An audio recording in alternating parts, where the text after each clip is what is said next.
atas kesempatan yang telah diberikan sehingga saya bisa menampilkan atau mempresentasikan cerita praktik baik yang telah saya laksanakan. Best practice ini menggunakan metode STAR, situasi, tantangan, aksi, refleksi, hasil, dan dampak terkait pengalaman mengatasi permasalahan siswa dalam pembelajaran.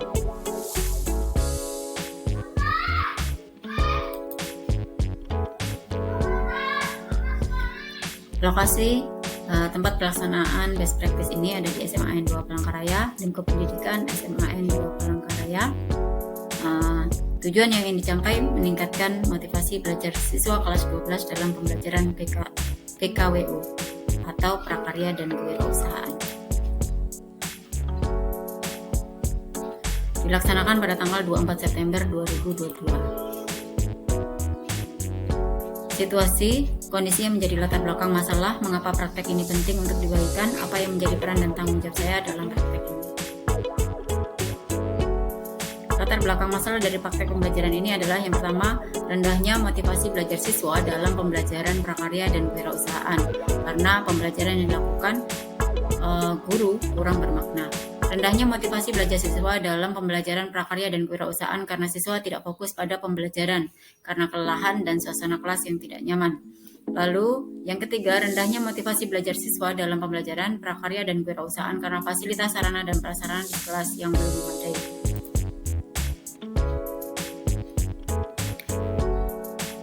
Uraian latar belakang. Siswa tidak fokus pada pembelajaran, ini terlihat dari kegiatan sehari-hari selama pembelajaran.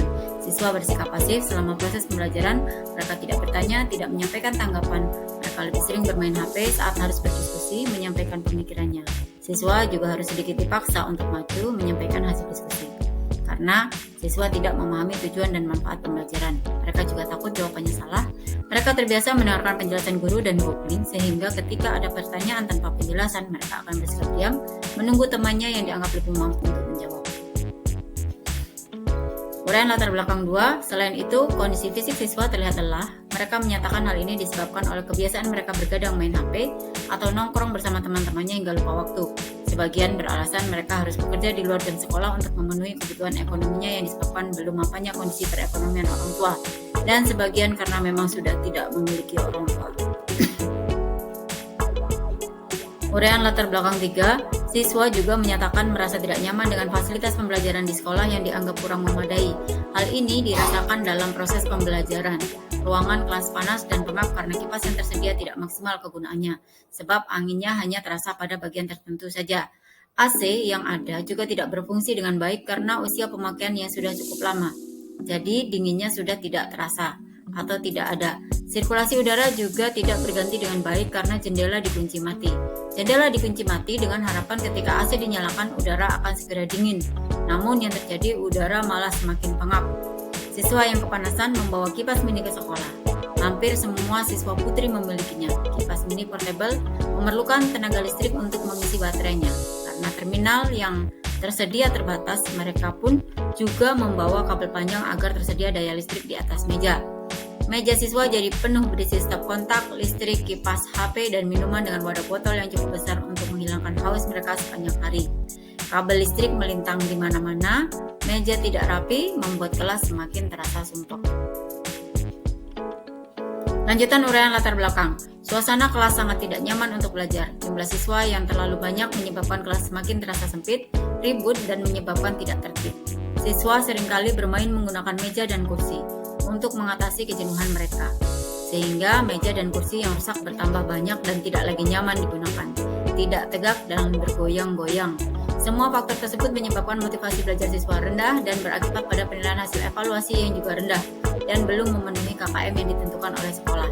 Bahkan untuk pelajaran PKWU yang menurut sebagian besar pendapat kebanyakan orang adalah mata pelajaran yang dianggap tidak memiliki kesulitan tinggi, nilai sebagian besar mereka masih belum memenuhi KKM. Praktik baik ini penting dibagikan karena menurut saya permasalahan yang saya alami kemungkinan juga dialami oleh rekan-rekan pendidik lain sehingga diharapkan dapat menginspirasi dan memotivasi rekan pendidik dalam mengatasi permasalahan tersebut. Selain itu juga untuk mendapat masukan untuk perbaikan langkah saya ke depannya. Melalui peran saya sebagai salah satu wali kelas dari kelas 12 dan juga peran sebagai guru mata pelajaran PKWU kelas 12, saya merasa memiliki tanggung jawab yang besar untuk meningkatkan motivasi belajar siswa demi perkembangan peserta didik dalam proses pembelajaran khususnya PKWU secara efektif dengan menggunakan model, metode, dan strategi yang tepat serta inovatif. Mengingat mata pelajaran yang dimaksud adalah mata pelajaran yang diampu, sehingga hasil akhir dalam bentuk pencapaian tujuan belajar serta evaluasi sesuai dengan yang diharapkan, yakni memenuhi KKM yang telah ditentukan oleh sekolah. Tantangan apa saja menjadi tantangan untuk mencapai tujuan tersebut? Siapa saja yang terlibat? Tantangan terbesar adalah sikap dari siswa. Sikap dan kemauan siswa mengikuti pembelajaran yang akan saya terapkan, yaitu dengan menggunakan model pembelajaran inovatif. Kemudian fokus siswa juga menjadi tantangan yang besar. Tantangan lainnya adalah menampilkan gambar dan video karena terkadang terkendala jaringan karena penuhnya pengguna jaringan internet di sekolah sehingga proses literasi terputus-putus.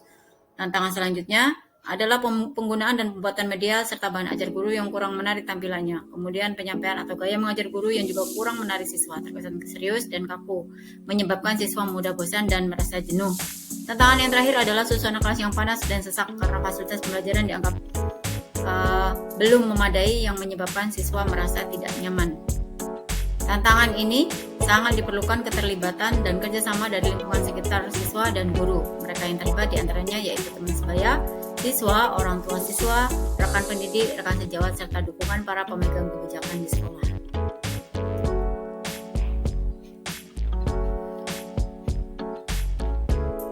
Aksi 1. Langkah yang dilakukan untuk menghadapi tantangan tersebut atau strategi apa yang digunakan, bagaimana prosesnya, siapa saja yang terlibat, apa saja sumber daya atau materi yang diperlukan untuk melaksanakan strategi ini. Yang dilaksanakan pada aksi 1 yaitu melakukan pemilihan model pembelajaran yang sesuai. Guru memilih model pembelajaran inovatif, project based learning, yaitu setelah menggali dan memahami karakteristik siswa dan karakteristik materi yang akan disampaikan. Kemudian guru memilih metode yang variatif.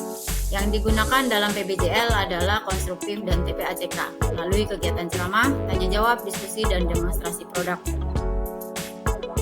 Membuat media pembelajaran yang menarik. Media dan alat yang digunakan adalah Google Classroom untuk penyematan video, PPT, bahan ajar dan pengumpulan LKPD, laptop dan LCD proyektor digunakan untuk penampilan bahan ajar dan LKPD. Bahan ajar video, gambar, dan LKPD dibuat menyesuaikan kompetensi dasar, indikator, dan tujuan pembelajaran. Materi yang dimaksud. Aksi selanjutnya adalah melakukan pembelajaran yang dapat meningkatkan motivasi siswa untuk belajar, yaitu menyampaikan tujuan pembelajaran dan menjelaskan sedikit materi agar siswa mengetahui arah pembelajaran. Pembelajaran dilakukan dengan memasukkan pada siswa agar aktif dalam pembelajaran dan guru berperan sebagai fasilitator dan katalisator. Guru melaksanakan pembelajaran berdasarkan perencanaan yang telah dibuat dalam RPP dan mengikuti langkah-langkah yang sesuai dengan model pembelajaran PBJL. Sumber daya yang diperlukan. Kemampuan guru melaksanakan langkah-langkah yang sesuai model pembelajaran PBJL, satu set perangkat pembelajaran, jaringan listrik dan internet, laptop, LCD, HP siswa dan guru, ruang kelas, papan tulis, spidol dan penghapus, platform G-Classroom dan media sosial YouTube, sarana pendukung lain. Pihak yang terlibat, siswa, guru, rekan pendidik, pembijak sekolah, dosen pembimbing, dan guru pengampu PTG. Pada aksi 2, yang dilakukan yang pertama menyusun set perangkat pembelajaran lengkap yang sesuai dengan kompetensi dasar, indikator dan tujuan pembelajaran dengan menuangkan model pembelajaran inovatif serta metode variatif pembelajaran yang telah dipilih sesuai materinya. Yang kedua, melaksanakan model pembelajaran yang telah dipilih yakni PJBL dengan strategi dan langkah-langkah sebagai berikut. Melalui stimulus pengajuan pertanyaan mendasar yang sederhana dan bersifat menggali, maka peserta didik sedikit demi sedikit mulai aktif mengeluarkan pendapatnya melalui jawaban-jawaban pendek. Dilanjutkan jawaban panjang dan akhirnya pada pengambilan kesimpulan. Melalui bimbingan dan monitoring guru yang berkesinambungan secara keseluruhan ketika kegiatan dilaksanakan, serta pengarahan dan kesepakatan penggunaan HP untuk tujuan belajar, guna mendukung pembelajaran, maka kegiatan diskusi dapat berjalan dengan efektif dan efisien. Selanjutnya, melalui motivasi berupa apresiasi dalam bentuk verbal dan gestur dari guru ketika kegiatan diskusi, maka siswa jadi lebih percaya diri dan termotivasi untuk menampilkan hasil pekerjaannya di depan kelas lain, di depan siswa lain. Langkah selanjutnya pada aksi 2 melaksanakan model pembelajaran yang telah dipilih yakni PJBL dengan strategi dan langkah-langkah sebagai berikut. Mendownload gambar dan video terlebih dahulu, maka media tersebut dapat ditampilkan secara offline dan tidak terkendala lagi oleh tidak adanya jaringan. Kemudian bersama rekan-rekan pendidik lain yang memiliki masalah sejenis mengajukan permohonan pada pemijak di sekolah agar meningkatkan pemenuhan kebutuhan sarana dan prasarana yang mendukung lancarnya kegiatan pembelajaran. Guru melalui kegiatan pengembangan diri melalui belajar otodidak, literasi, dan searching, bertanya dan belajar dengan rekan, teman, dan siswa yang lebih memahami di bidangnya, serta mengikuti kegiatan pelatihan yang mendukung peningkatan skill di bidang yang diharapkan, baik secara daring maupun luring, sehingga bisa membuat media bahan ajar yang lebih interaktif dan menarik. Sumber daya atau materi yang diperlukan untuk melakukan strategi pada aksi 2 ini adalah bahan ajar PKWU dalam bentuk gambar, video, PPT, buku teks, modul, RPP, dan LKPD, Google Classroom, WA, dan YouTube, LCD proyektor, laptop, HP siswa dan guru, jaringan listrik dan internet, ruang kelas, sarana lain yang mendukung. Pihak yang terlibat, siswa, guru, rekan pendidik dan sejawat, pembijak di sekolah, dosen pembimbing dan guru pengampu PBG Daljab kategori 1 tahun 2022 Unsil atau Universitas Siliwangi. Refleksi hasil dan dampak. Bagaimana dampak dari aksi, dari langkah-langkah yang telah dilakukan? Apakah hasilnya efektif atau tidak efektif? Mengapa? Bagaimana respon orang lain terkait dengan strategi yang dilakukan? Apa yang menjadi faktor keberhasilan atau ketidakberhasilan dari strategi yang dilakukan? Apa pembelajaran dari keseluruhan proses tersebut? Kendala pada aksi 1, siswa yang malas bertanya dan terlihat pasif pada proses pembelajaran dengan mengajukan pertanyaan sederhana yang mendasar pada aksi 2, sangat membantu siswa berpikir kritis terhadap materi pembelajaran yang dilaksanakan. Hasilnya, siswa bersedia mengeluarkan pendapat dimulai dari jawaban singkat, meningkat ke jawaban dalam bentuk kalimat, dan akhirnya mulai menguraikan hasil analisis. Pembelajaran lebih hidup karena siswa aktif dan hasil evaluasi siswa positif. Bimbingan dan monitoring guru yang konsisten dan berkesinambungan ketika proses diskusi dilaksanakan pada aksi 1 dan 2 serta kesepakatan penggunaan gadget yang sesuai keperluannya. Hasilnya, siswa bisa mengurangi kegiatan yang tidak ada hubungannya dengan pembelajaran, sehingga siswa berhasil melakukan kegiatan diskusi yang terarah dan bermakna. Kegiatan diskusi lebih efektif dan efisien karena semua anggota terlibat menyumbangkan hasil pemikirannya. Minat siswa untuk mengikuti pembelajaran meningkat diiringi meningkatnya motivasi siswa untuk belajar. Pemberian gestur, pemberian apresiasi baik dalam bentuk gestur ataupun verbal pada aksi 1 dan 2, hasilnya siswa merasa dihargai dan merasa percaya diri, sehingga termotivasi untuk melakukan unjuk diri pemaparan kelayakan produk yang telah didiskusikan bersama anggota kelompoknya. Kemudian, siswa yang lain yang menjadi penonton ikut termotivasi agar mendapatkan apresiasi yang sama sehingga lebih aktif dalam menyimak, memberikan tanggapan atau pertanyaan kepada siswa yang melakukan presentasi. Kegiatan diskusi dan demonstrasi menjadi seru dan menarik. Pembelajaran jadi menyenangkan dan hasil evaluasi siswa positif. Permasalahan jaringan ketika pemutaran video pada aksi 1, guru melakukan strategi pada aksi 2 yaitu mendownload terlebih dahulu video bahan ajar tersebut dan hasilnya presentasi bahan ajar dapat dilaksanakan secara offline dan tidak lagi tergantung pada jaringan. Proses literasi lancar, tujuan pembelajaran tercapai sesuai perencanaan, mendapatkan hasil sesuai harapan. Masalah surprise yang belum memadai pada aksi 1, guru bersama rekan guru pada aksi 2 mengajukan permohonan perbaikan sarana dengan bahasa yang persuasif, dilengkapi data yang lengkap sesuai fakta di lapangan, serta menguraikan pentingnya terpenuhinya fasilitas sarana dan prasarana demi peningkatan hasil belajar dan motivasi siswa dalam mengikuti pembelajaran kepada pembijak, dan hasilnya pembijak bersedia melakukan percepatan rencana kerja yang terfokus pada perbaikan dan pemenuhan fasilitas surprise yang diajukan.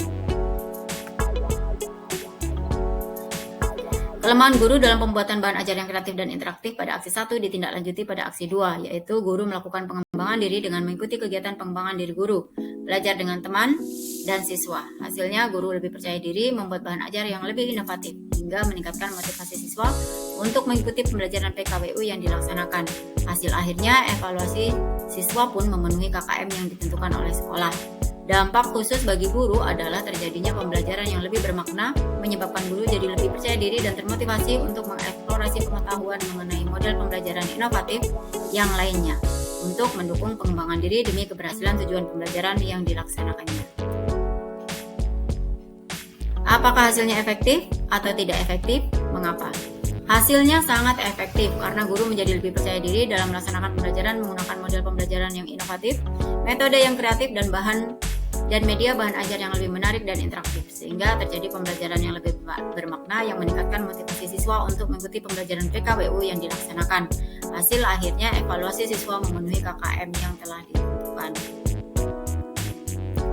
Respon siswa terhadap kegiatan pembelajaran sangat positif. Hal ini dapat dilihat dari meningkatnya motivasi untuk belajar. Salah satu contohnya adalah antusiasnya siswa dalam kegiatan refleksi, yang mana siswa dapat menceritakan bagian mana dari pembelajaran PKWU yang menurutnya paling membekas dalam pemikirannya.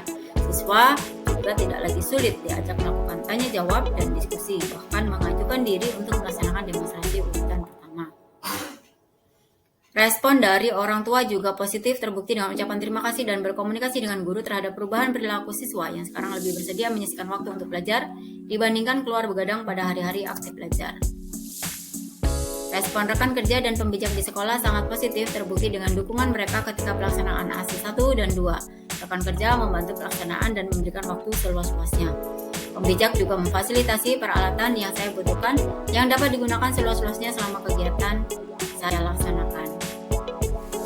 Faktor keberhasilan ini ditentukan oleh konsistensi sikap guru dalam menerapkan model pembelajaran PBJL, metode konstruktif dan TPACK, serta langkah-langkah pada RPP yang telah disusun. Kemudian, dukungan dari orang tua, rekan, dan pembijak juga tidak bisa lepas dari keberhasilan yang dicapai. Yang paling utama dari semua faktor di atas adalah faktor siswa yang fokus dan aktif pada kegiatan pembelajaran. Inilah faktor utama keberhasilan meningkatnya motivasi siswa untuk aktif mengikuti pembelajaran. Pembelajaran yang bisa diambil melalui proses kegiatan pembelajaran yang telah dilaksanakan adalah sebaiknya guru tidak merasa malas dan terus berupaya mengembangkan kemampuan diri agar dapat melaksanakan pembelajaran. Dengan memahami karakteristik siswa dan materi, menggunakan model dan metode pembelajaran yang menarik, kreatif dan inovatif sehingga pembelajaran bermakna dapat terlaksana. Motivasi belajar siswa meningkat dan hasil positif berupa pencapaian nilai siswa sesuai KKM juga tercapai.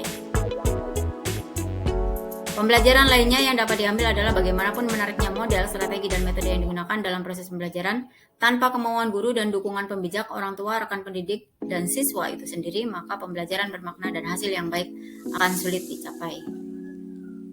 Rencana tindak lanjut. Melanjutkan penerapan model pembelajaran inovatif PBJL bila memungkinkan mencoba model pembelajaran inovatif lainnya. Melanjutkan penerapan metode pembelajaran yang variatif, konsisten menyusun perangkat dan melakukan pembelajaran yang menarik minat siswa aktif dalam pembelajaran. Memberikan laporan kepada pembijak sekolah atas kegiatan yang telah dilaksanakan dan menyampaikan hasilnya. Demikian presentasi dari saya untuk kegiatan atau pelaksanaan best practice saya pada aksi 1 dan aksi 2 serta hasilnya. Terima kasih. Mohon saran, tanggapan, dan masukan untuk perbaikan ke depannya. Assalamualaikum warahmatullahi wabarakatuh.